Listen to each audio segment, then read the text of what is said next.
PoK में शांतिपूर्ण तरीके से वहां के नागरिक प्रदर्शन कर रहे थे और ये प्रदर्शन की तस्वीर भी आपको हम दिखा रहे हैं। और इस तस्वीर में देखिए कि ये प्रदर्शन की तस्वीर है। लेकिन यहाँ पर जब पाकिस्तान सेना पहुंची तो वहाँ पाकिस्तानी सेना के खिलाफ पीओके में नागरिकों ने बिगुल फूंक दिया और प्रदर्शनकारी नागरिकों पर जब फायरिंग की गई तो फायरिंग के बाद वहां के नागरिकों ने पाकिस्तान की सेना को भगा दिया। ये तस्वीरें आपकी टीवी स्क्रीन पर देखिए।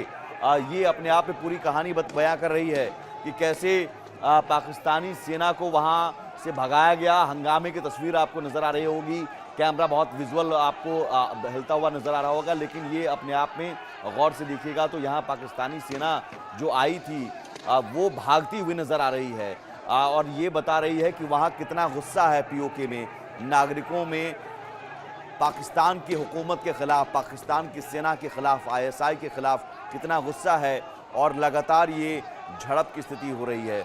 और पीओके के लोग कह रहे हैं कि अब हो गया, अब पाकिस्तान के साथ हमें नहीं रहना है, हमें आज़ादी चाहिए और आउट ऑफ कंट्रोल ये बगावत होती जा रही है। हालांकि इस बगावत की तस्वीरें बहुत पहले भी सामने आ गई थी। जब जब वहाँ पर महंगाई बढ़ी, जब जब वहाँ बुनियादी सुविधाओं की कमी हुई तो वहाँ के लोगों ने पाकिस्तान की हुकूमत के खिलाफ आवाज़ उठाई, लेकिन उस आवाज़ को दबाने के लिए पाकिस्तान की सेना का इस्तेमाल किया जाता था।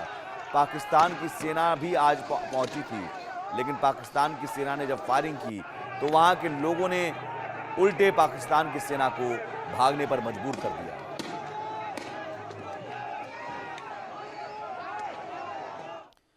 तो प्रदर्शन पर अब कानूनी हंटर चला रहा है पाकिस्तान और पाकिस्तान की जो सरकार है वो अब आवाज को दबाने के लिए हर मुमकिन कोशिश कर रहा है।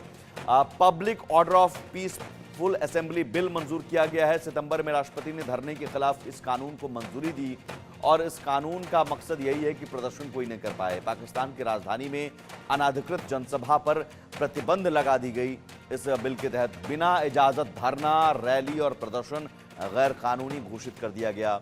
डिस्ट्रिक्ट कमिश्नर को जनसभा पर प्रतिबंध लगाने की ताकत दे दी गई। कोई भी डिस्ट्रिक्ट कमिश्नर किसी भी जनसभा पर प्रतिबंध कभी भी लगा सकता है और ये डिस्ट्रिक्ट कमिश्नर को धरनापूर्वक, बलपूर्वक धरना जो है खत्म कराने, हिरासत और गिरफ्तारी का अधिकार दे दिया गया। इस कानून के तहत रजिस्टर्ड संगठनों को ही इजाजत मांगने का हक दिया गया। पहचान पत्र, मोबाइल नंबर, मकसद के साथ 7 दिन पहले अर्जी देनी होगी अगर धरना की इजाजत चाहिए। और कानून का उल्लंघन पर 3 साल जेल और जुर्माने का प्रावधान। तो वहाँ इस्लामाबाद में भी या कराची में भी हाल के दिनों में जिस तरह से प्रदर्शन देखने को मिले हैं, उन प्रदर्शनों पर लगाम लगाने के लिए, उस आवाज को दबाने के लिए पाकिस्तान की सरकार ने इस्लामाबाद में प्रदर्शन पर कानूनी हंटर ये चलाया है। और शिशिर हमारे साथ, सुशील वकील हमारे साथ जुड़े हुए हैं। सुशील जी, जो ये इस तरह का बिल जो लाया गया है उस बिल पर हम जरूर समझने की कोशिश करेंगे कि ये बिल क्या पाकिस्तान की हुकूमत को बहुत ज्यादा डर है, खौफ है कि अब वहां पर गृह युद्ध जैसा माहौल बनता जा रहा है। गृह युद्ध ना हो, सत्ता के खिलाफ इतनी आवाज जो उठने लगी इस्लामाबाद में, कराची में और पीओके में भी हमने देखा, उसके खिलाफ ये बिल लाया गया और क्या इस बिल से वहाँ की आवाज़ दब सकती है, मैं समझने की कोशिश करूँगा। लेकिन उससे पहले एक रिपोर्ट देखते हैं। दरअसल पीओके में लगातार शहबाज सरकार और सेना के खिलाफ प्रदर्शन हो रहे हैं और जिससे डर कर पाकिस्तान की हुकूमत पीओके की आवाज़ को दबाने के लिए क्रूर कानून लेकर आई है, जिसका पीओके की आवाम खुलकर मुखालफत कर रही है। ये पूरी रिपोर्ट देखिए। पाकिस्तान के कब्जे वाले कश्मीर में लगी क्रांति की चिंगारी अब ज्वालामुखी में तब्दील हो चुकी है। पीओके के लोग बगावत नहीं बल्कि शहबाज और मुनीर को सबक सिखाने की फिराक में हैं। भारत में विलय को बेकरार पीओके की आवाम इस बार आर पार की जंग लड़ने की तैयारी में है। इस्लामाबाद और मुजफ्फराबाद में बैठे कठपुतली सरकारों के खिलाफ आक्रोशित लोग अब सड़कों पर संग्राम करने को आमादा हैं। देखिए, जिस कागज को पीओके की नाराज आवाम जलाकर खाक कर रही है वो कोई मामूली कागज नहीं है, बल्कि इस्लामाबाद के इशारे पर पीओके में बैठी उसकी कठपुतली हुकूमत का काला कानून है। जिसके जरिए आम लोगों के विरोध प्रदर्शन का अधिकार ही छीन लिया गया। और अगर कानून का उल्लंघन करेंगे तो 7 साल की सजा का कानून बनाया गया है। इस कानून को पीओके की आवाम काला और क्रूर कानून करार दे रही है। पीओके की आवाम ने साफ कर दिया है कि इस मुगलिया कानून किसी सूरत में बर्दाश्त नहीं करेंगे। यानी पाकिस्तान के कब्जे वाले कश्मीर की गुलाम सरकार ने विरोध प्रदर्शन के मकसद से कानून लागू किया, लेकिन इससे लोगों में भारी आक्रोश है। काले कानून के कागज को लोगों ने खुलेआम जूतों से रौंद डाला। अब आपको तफसील से बताते हैं कि पीओके में क्रूर अध्यादेश आखिर है क्या। प्रेसिडेंट बैरिस्टर सुल्तान महमूद ने अध्यादेश मंजूर किया। अध्यादेश में रैली, धरने, प्रदर्शन पर रोक लगाई गई है। गैर कानूनी प्रदर्शन पर 7 साल की सजा का प्रावधान किया गया है। पीओके सरकार की सिफारिश के बाद काला कानून तत्काल प्रभाव से लागू कर दिया गया। काले कानून के खिलाफ पीओके की आवाम एकजुट नजर आ रही है। नाराज आवाम की मांग है कि फौरन काला कानून वापस किया जाए। 9 दिसंबर तक वापस नहीं हुआ तो 10 दिसंबर को विशाल प्रदर्शन करेंगे। पाकिस्तान इस वक्त गृह युद्ध के मुहाने पर खड़ा है। पीओके ही नहीं बल्कि बलूचिस्तान और खैबर पख्तूनख्वा में इस्लामाबाद सरकार के खिलाफ लोगों में आक्रोश बढ़ता जा रहा है। हर तरफ बगावत चरम पर है। पाकिस्तान से अलग मुल्क बनाने की हुंकार भर रहे हैं और खुलेआम शहबाज और मुनीर को चैलेंज कर रहे हैं। Bureau report, India news. और सुशील वकील हमारे साथ जुड़े हुए हैं, वरिष्ठ पत्रकार। सुशील जी, एक तरफ हम तस्वीरें देख रहे हैं जो हम लगातार दिखा भी रहे हैं, वहां बगावत की आवाज है, वहां आज़ादी की आवाज है, या फिर भारत में विलय को लेकर जो लोग चाह रहे हैं कि अब पाकिस्तान से हमें मुक्त कीजिए। लेकिन उस आवाज को दबाने के लिए ये हंटर, कानून का हंटर, अब इस कानून का कोई औचित्य नजर आता है? आपको लगता है कि इस कानून के आ जाने से वहां के लोग चुप हो जाएंगे? देखिए, ये जो पाकिस्तान ऑक्युपाइड कश्मीर के लोग जो पाकिस्तान के खिलाफ बगावत कर रहे हैं, ये आज की बगावत नहीं है, 4-5 साल से चल रहा है। आप देख लीजिए, पाकिस्तान की आर्मी जो है, पाकिस्तान सरकार बड़े जो इनके ये अपना जो स्ट्राइक वगैरह कर रहे हैं, जो ये अपना प्रदर्शन करते हैं, बड़े कुचलते हैं इनको, बड़ी सख्त एक्शन के साथ आर्मी इनको कुर्ती पीटती है। आप देख लीजिए, पाकिस्तान ऑक्युपाइड कश्मीर में अपना पार्लियामेंट है, अपना काउंसिल है और जुडिशरी वगैरह है। लेकिन एक चीज़ है, इसका जो कंट्रोल करती है वो ministry of Kashmir and Gilgit affair, जो पाकिस्तान की इस पे इन्होंने बनाई है अपनी मिनिस्ट्री, वो सारा कंट्रोल करती है। जो इसमें इनका राष्ट्रपति है या पाकिस्तान ऑक्युपाइड का प्रधानमंत्री है, सारे पाकिस्तान के जो ये हुक्मरान हैं उनके इशारों पे चुने जाते हैं और उनके इशारों पे ही उनको यह नचाया जाता है। आप देख लीजिए, ये जो काला कानून लाया, क्योंकि अब जो बगावत है हद से ज़्यादा बढ़ गई। पाकिस्तान में ऑक्युपाइड कश्मीर के जो बागी नेता है वो सरेआम कहते हैं, जो हम ये गुहार लगा रहे हैं इस्लामाबाद को कुछ चीज़ों के लिए, उससे अच्छा, ज़्यादा अच्छा है कि हम दिल्ली से ही गुहार करें कि दिल्ली है ऐसा चीज़ है जो हमें बचा सकती है। आप देख लीजिए, कश्मीर, पाकिस्तान ऑक्युपाइड कश्मीर में किसी बच्चे या किसी भी आदमी से आप इंटरव्यू कर ले, वो एक ही चीज़ बोलता है कि मोदी ने, देख लीजिए जो उनके यहाँ कश्मीर है, मोदी ने उसको कितना डेवलप किया, कितना पैसा खर्च किया, उनकी आंखें से खुल गई। आप देख लीजिए, हमारे यहाँ स्ट्रॉन्ग इकनॉमी कितनी है। पाकिस्तान का टोटल जो ये था, एनुअल बजट 2.6 बिलियन रुपीज़ था। हमारे जो फाइनेंस मिनिस्टर है सीतारमन जी, 2023 में उन्होंने खाली जम्मू कश्मीर का जो 400-450 किलोमीटर का रेलवे ट्रैक वगैरह बिछा, नई ट्रेनें वगैरह आ रही है जी, खाली उसके लिए $14 बिलियन से अलॉट किया गया। और हमारे यहाँ देख लीजिए, जैसे हमारी स्ट्रॉन्ग इकनॉमी है, कश्मीर में हमारे 4 एयरपोर्ट बन गए हैं, रेलवे स्टेशन है। पाकिस्तान पर कश्मीर में कोई रेलवे स्टेशन नहीं है। जितने ये हमारे 35 यूनिवर्सिटी है जम्मू कश्मीर में, और वहाँ पर यूनिवर्सिटियाँ अच्छी है।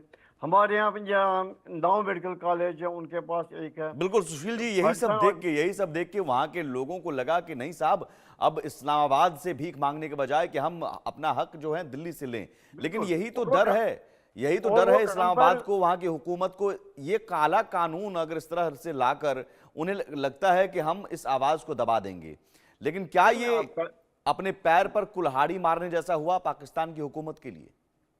बिल्कुल हो गया, लेकिन पाकिस्तान ऑक्यूपाइड कश्मीर भी मजबूर है कि पाकिस्तान भी मजबूर है कि उनके पास जो इकनॉमी सारी डेड है, जो वहाँ जो आज़ाद कश्मीर में जो उनका रेवेन्यू आता है वो पाकिस्तान ले जाता है। पावर का जो ना भी ये आता है, या कि वहाँ भी पावर स्टेशन बहुत सारे जो वहाँ से ये आता है, रेवेन्यू आता है, वो बाकी पाकिस्तान के स्टेट्स पे ये इन्वेस्ट कर रहा है। पाकिस्तान ऑक्यूपाइड कश्मीर के जो लोग हैं उनको कुछ भी नहीं मिल रहा। अब लोग वहाँ इनके इतने तैयार आ गए, वो तो जब फौजी गोलियां चलाते वो गोलियों के आगे भी सीना अपना कर लेते हैं। वो उनको लग रहा है कि आप देख लीजिए, पाकिस्तान ने उनको इतना जुल्म किया कि आज तक वहाँ पर कोई ब्रिज नहीं बनाया। पाकिस्तान ये उनके पास नीलम वैली ऐसी जगह है जहाँ टूरिज्म को हमारे कश्मीर से ज़्यादा ही ये वैल्यू है, और ज़्यादा टूरिस्ट वहाँ जा सकते हैं। और 10 जगह उनको, जैसे स्कॉर्दू है, हुंजा वगैरह वैली जो है बड़ी ब्यूटीफुल है, लेकिन पाकिस्तान टूरिज्म ने एक पैसा भी उनके लिए वहाँ इन्वेस्ट नहीं किया। इतने लोगों का दबाया। आप देख लीजिए हमारे कश्मीर में अब जो नए लड़के लड़कियां निकल रही है, जी IPS ऑफिसर्स, IAS ऑफिसर्स, बड़े साइंटिस्ट वगैरह निकल रहे हैं। यूएन जी तक वहाँ की कश्मीर की लड़कियां यूएन ह्यूमन राइट्स काउंसिल तक जाती है, वहाँ पर यह अपनी आवाज़ उठाती है। यहाँ देख लीजिए वीमेंस के एम्पावरमेंट कुछ भी नहीं है, खाली वीमेंस का। वहाँ जब मेल भी एम्पावर्ड नहीं है तो वीमेन कहाँ से एम्पावर्ड हो जाएंगे? बिल्कुल नहीं नहीं यहाँ और एम्पावरमेंट की बात तो दूर की बात है सुशील जी। पीओके में तो स्थिति है कि दाने दाने को लोग मोहताज हो जाते हैं। वही वही और और वहां तो खाने के लाले पड़े हैं। हाँ, वहां और वो खाने के लाले पड़े हैं, भूखे पेट आदमी रहता है और सरकार से गुहार लगाता है, कोई मदद नहीं मिलती। मैं आता हूं आपके पास। दरअसल इन्हीं वजहों की वजह से, यही वजह है, यही तमाम वो वजह हैं जिसकी वजह से पीओके के लोगों में आज आक्रोश चरम पर है। पीओके के लोगों में आक्रोश चरम पर है क्योंकि सरकार मूलभूत सुविधाएं देने के बजाय आवाम पर लगातार अत्याचार बढ़ते जा रहा है। और किन किन परेशानियों से वहां की आवाम जूझ रही है, इसे भी समझिए। ग्राफिक्स के जरिए आपको बताते हैं कि किस तरह से पीओके में जुल्म ढाए जा रहे हैं। 2024 में अब तक 20 नौजवान गायब हो गए हैं। सिर्फ एक साल में 20 नौजवान गायब हो जाते हैं। पानी, बिजली, सड़क का वहां पर घोर अभाव है। जैसा कि सुशील जी ने कहा कि वहां एक ब्रिज तक नहीं बना अभी तक। स्कूल कॉलेज की वहां भारी किल्लत है। पीओके में कोई वहां पर सुविधा नहीं है, शिक्षा को लेकर कोई सुविधा नहीं है। नौजवानों को आतंकी बनाने की जरूर ट्रेनिंग दी जाती है। वहां पर आतंकियों का ठिकाना बनाया जाता है पीओके में। अस्पतालों का संकट, वहां पर नरक जैसा माहौल है। स्वास्थ्य सुविधाएं वहां पर बिल्कुल नहीं है। और विरोध करने पर पाकिस्तानी सेना गोली चलाती है, जो तस्वीरें हमने आपको दिखाई भी। लेकिन फायरिंग के बाद भी वहां बगावत लोगों ने किया है। वहीं भारत का स्टैंड बिल्कुल क्लियर है।